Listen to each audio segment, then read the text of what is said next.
पूरी दुनिया एक तरफ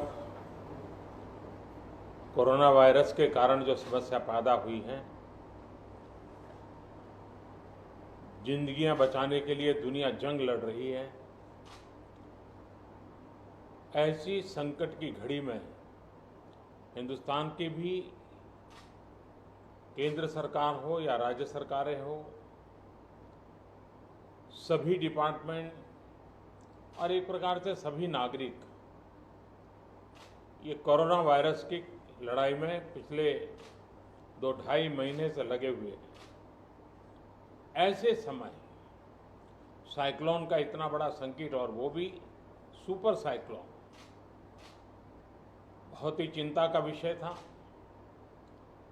बंगाल जाते जाते वो उड़ीसा को भी कितना नुकसान कर पाएगा, ये हमेशा चिंता का विषय बना रहा। लेकिन जिस प्रकार से यहाँ पर व्यवस्थाएं इंस्टीट्यूशनलाइज हुई हैं, गांव तक नागरिकों को क्या करना है ऐसे संकट के समय, इसकी भली भांति जानकारी होने के कारण यहाँ जीवन बचाने में बहुत बड़ी सफलता मिली है।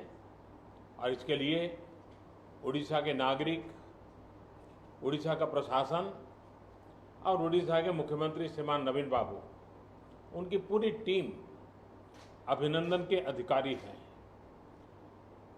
लेकिन जब इतनी बड़ी प्राकृतिक आपदा आती है तब संपत्ति का नुकसान तो होता ही है। पश्चिम बंगाल की तुलना में उड़ीसा में उतना नुकसान नहीं हुआ है, लेकिन जाते जाते भी वो पूंछ पटक करके तो जाता ही है ऐसे प्रकार का संकट। और इसलिए हाउसिंग में, एग्रीकल्चर में, पावर में, कम्युनिकेशन में, इंफ्रास्ट्रक्चर में जो नुकसान हुआ है, तो मैंने आज पूरा डिटेल रिव्यू लिया है। राज्य सरकार ने भी विस्तार से मेरे सामने सारी बातें रखी हैं।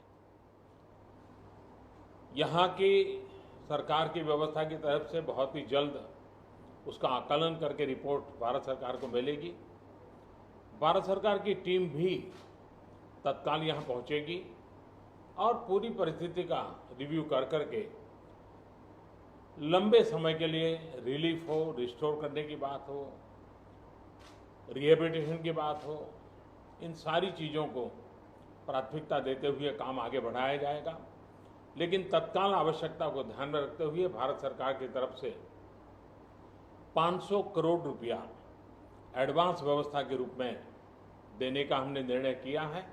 और बाकी आवश्यकताएं एक बार कंप्लीट सर्वे होने के बाद, रिहेबिलिटेशन की पूरी योजना बनने के बाद, भारत सरकार भी कंधे से कंधा मिला करके ओडिशा के विकास की यात्रा में और इस संकट की घड़ी से बाहर निकलने के काम में पूरी तरह मदद करेगा।